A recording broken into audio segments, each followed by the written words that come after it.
Buckingham Palace was put on lockdown tonight after a man who threw shotgun cartridges into the grounds was arrested for possession of a weapon, and a controlled explosion was carried out while coronation rehearsals were taking place. Buckingham Palace was put under lockdown after an armed man threw suspected shotgun cartridges on the ground outside the royal residence, sparking a major security alert just days before the coronation.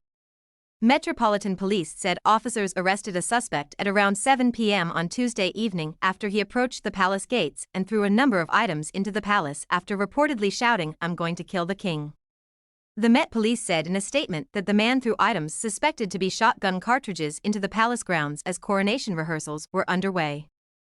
Officers recovered the items for specialist examination, and a controlled explosion of a suspicious package was carried out by police. Police said the suspect was found with a suspicious bag, and emergency crews placed cordons at the scene before specialist teams conducted the controlled explosion as a precaution.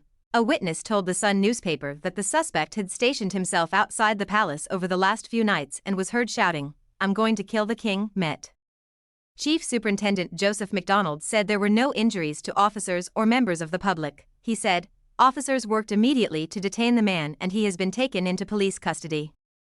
There have been no reports of any shots fired or any injuries to officers or members of the public. Officers remain at the scene and further inquiries are ongoing." Police say they are not currently treating the incident as terror-related.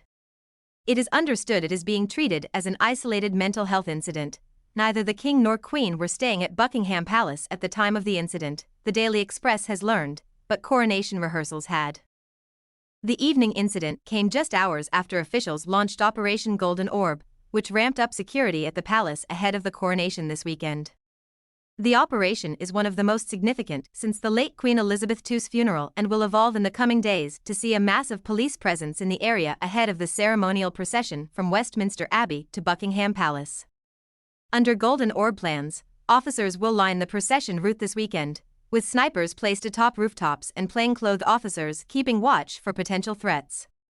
Officials will also place airport-style security screenings near the palace and Westminster Abbey, which will also host armed patrols, with a no-fly zone enforced above the city center.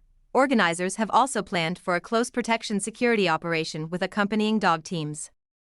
Carefully placed barriers on roads and pavements will prevent vehicles from driving into central London and any attempts to ram spectators.